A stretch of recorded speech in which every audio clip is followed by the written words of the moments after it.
tera kukola live nengenda saba buli atuuka nkwatira bukwatize muka share button osoke sharingire ku video eno. Mawulire si marungi nnyo, mawulire se marungi yadde eddakiika n'emu yadde akatikitiki yadde sekondi n'emu kubiri mugenda maaso ku muganda waffe Edward Sebofu amanyiddwa nga Eddie Mutwe okuvira ddala ku source, okuvira ddala ku kooti eye Masaka, okuvira ddala ku bakanso baffe message oba information eri mu kutuweebwa. Muganda waffe Eddie Mutwe yatwaliddwa ku poliisi eye Masaka olunaku lwa leero amakya ga leero.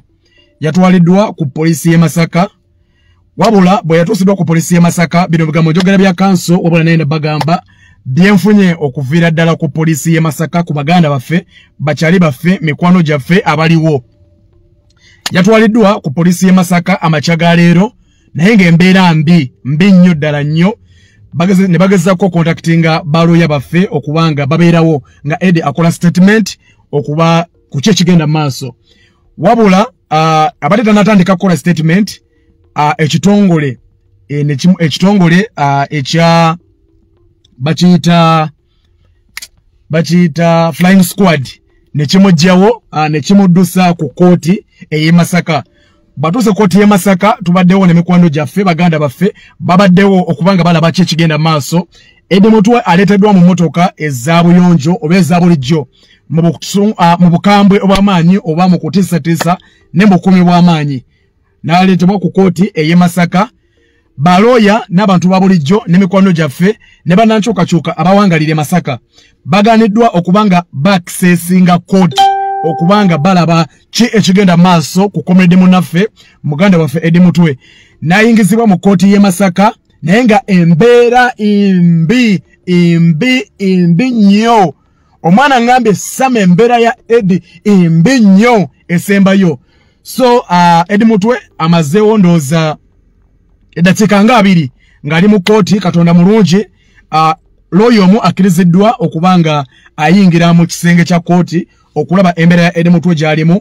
Baganda baffe basigadde wabweru, wabula ekisinga okwennyamiza n'okuwa ennyiika ku mutima nti ab'amawulire stiru abalipootinga baganda baffe bakirewo Kivumbi ne bamugumya Gaddafi n'abalala, era nga stiru we bali ku kooti nooza okwongera okulumiriza muganda waffe Eddie Mutwe ku bisango ebijweteke byataakola okubanga stiru we bali.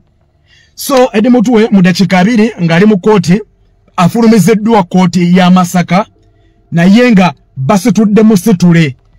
Ekigambo baganda bange abali ku kooti budde buno kibawulidde okuva mu Eddie Mutwe ng'abagamba nfa mu ntaase. Kye kigambo Eddie Mutwe ekimuvuddemu. Agambye baganda baffe, baganda bange nfa mu ntaase.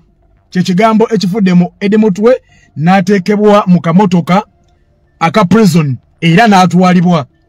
So tetumanyi oba atwaliddwa ku prison oba agenda kutwalibwa mu ddwaliro, naye nga tasobola kutambula, tasobola yadde kwetengerera, tasobola yadde kuwenyera, akwatiriddwa bukwatirirwa. Tubuuza Eddie Mutwe ki kye yakola ekyokubanga akubiddwa okutuuka mu mbeera nga Eddie Mutwe bwe tumanyi takyasobola yadde okukwata ekisenge, nga takyasobola yadde okutambula. Eddie Mutwe yakola ki? Kiki yakola Eddie Mutwe? Yattaani? Eddie Mutwe yavumaani? Eddie Mutwe yabbaani? Okubanga ali mu mbeera ey'okubanga bakwatirira mukwatirire. Eddie Mutwe kiki yakola? Basajja mu kye bamutugamba tumanyi nti Eddie Mutwe ali mu kuyita mu bulumi buno kubanga yakola kino, ali mu kusasulira bino kubanga yakola bino. Bannayuganda mulaba buli kigenda mu maaso era mukimanyi. Njagala Munnayuganda omu aveeyo agambe nti nze nali mpuliddeko Eddie Mutwe nga alina omuntu gw'avuma, nali mpuliddeko Eddie Mutwe nga alina omuntu gw'ayisaamu amaaso, nali mpuliddeko Eddie Mutwe ng'alina omuntu gw'alumpye, kubanga mungobera buli kigenda mu maaso. So muganda waffe Eddie Mutwe atwaliddwa mu motoka ya prison. Tulowooza nti ayinza okubanga atwaliddwa mu kooti. Wabula baganda ffe bagamba nti kirabika ateereddwa ku fayiro y'abaganda baffe ba Akireewo n'abalala. So mbadde nyina okugabawa gwege mazima kubanga embeera ya Eddie Mutwe embi nnyo ddala nnyo.